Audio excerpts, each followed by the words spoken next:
आज हम इस वीडियो में मानवीय मस्तिष्क की आंतरिक शक्तियों पर विचार करेंगे।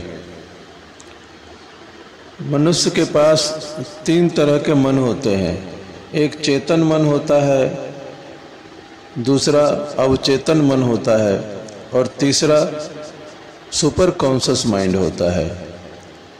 चेतन मन के कार्य होते हैं किसी भी चीज़ को पहचानना, तुलना करना, गणना करना, विश्लेषण करना और फैसला करना।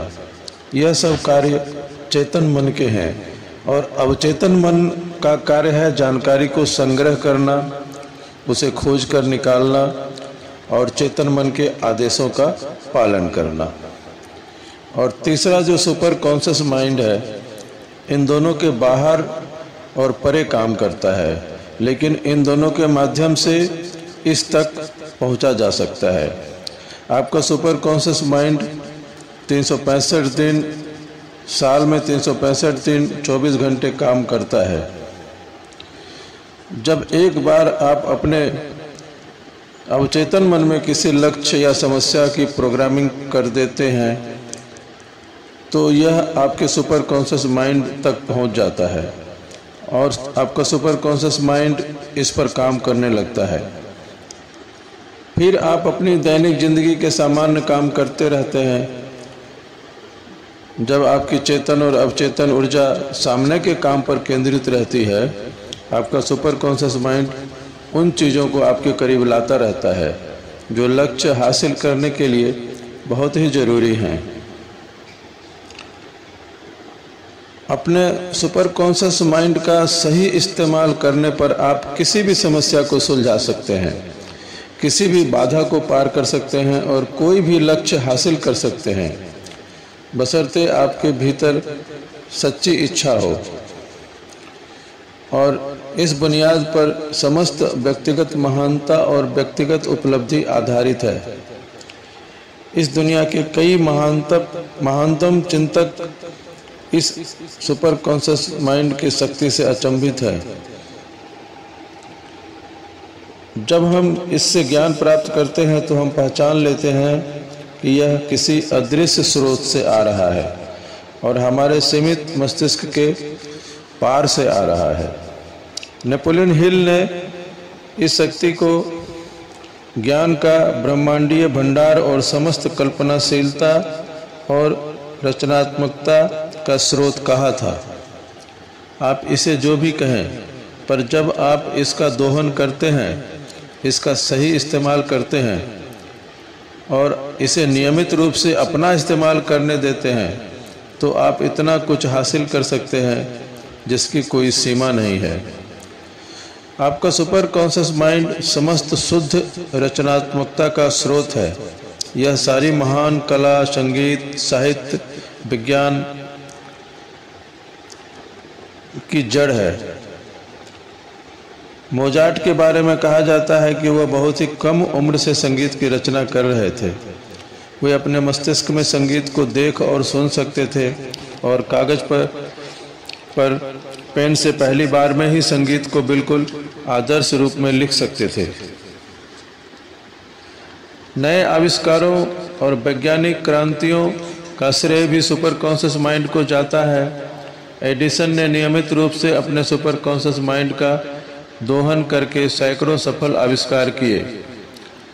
निकोला टेस्ला, जो अपने युग की महानतम प्रतिभा थे, अपने दिमाग में ही इलेक्ट्रिक मोटर्स के मॉडल बना सकते थे और उन्हें अलग अलग करके दोबारा बना सकते थे और उनमें तब तक सुधार कर सकते थे जब तक कि वे आदर्श न बन जाएं।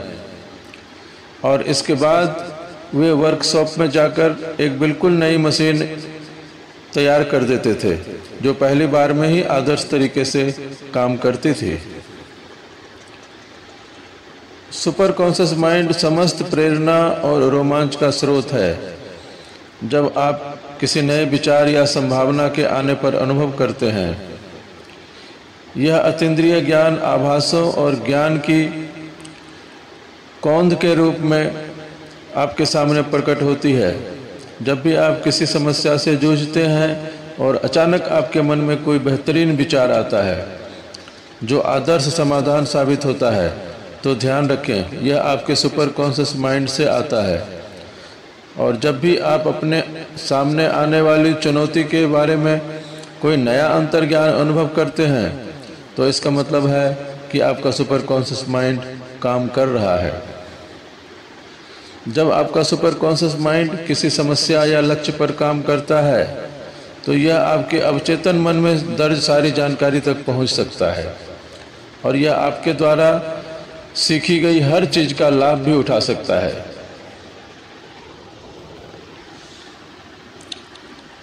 सुपर कॉन्शियस माइंड की पहुंच आपके व्यक्तिगत ज्ञान और अनुभव के बाहर भी होती है। यह दूसरों के ज्ञान और जानकारी तक भी पहुंच सकता है।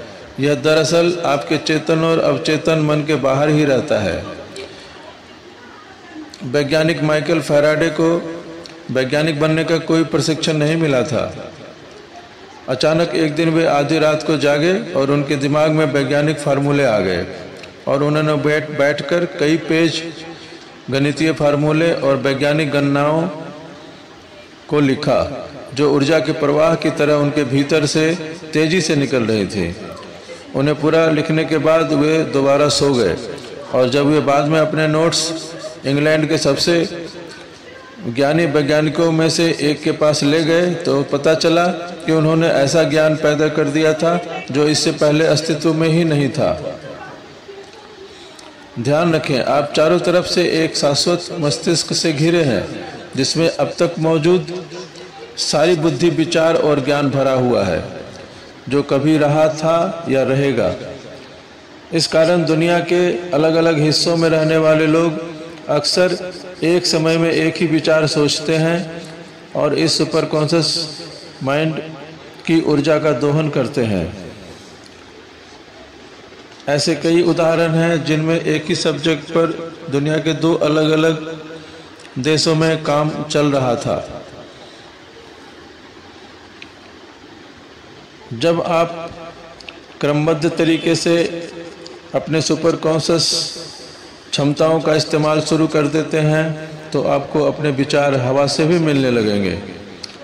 लगभग हर व्यक्ति के मन में किसी नए प्रोडक्ट और सेवा का एक बेहतरीन विचार आता है और जिसे वह नज़रअंदाज कर देता है कि इस क्षेत्र में उसे कोई अनुभव नहीं है। लेकिन फिर वह देखता है कि 2 साल बाद किसी कंपनी को उसी प्रोडक्ट या सेवा के साथ प्रस्तुत होते हुए और दौलत कमाते हुए। यह सुपर कॉन्शियस माइंड के कार्य करने का उदाहरण है। विचार को नज़रअंदाज करने वाले व्यक्ति और विचार को लपकने वाले व्यक्ति के बीच फर्क सिर्फ इतना था कि उस पर काम करने वाले व्यक्ति को खुद पर बहुत भरोसा था। उसे अपनी योग्यता पर भरोसा था कि वह उस विचार को हकीकत में बदल सकता है। बचपन की माइंड की कंडीशनिंग के कारण हम में अपने विचारों को नज़रअंदाज करने की प्रवृत्ति होती है और हम यह मान लेते हैं कि वे जो बहुत ज़्यादा मूल्यवान नहीं हो सकते, जबकि सच बात तो यह है कि सुपर कॉन्शियस माइंड हमारी पूरी ज़िंदगी को बदल सकते हैं। जब आप अपने सुपर कॉन्शियस के ज्ञान का महत्व स्वीकार कर लेते हैं, तो आप अपने मन में आने वाले विचारों को देखकर हैरान रह जाएंगे। यही नहीं, इसके बाद जब अगली बार आपके मन में कोई विचार आएगा, तो आप उसके बारे में कुछ न कुछ जरूर करेंगे।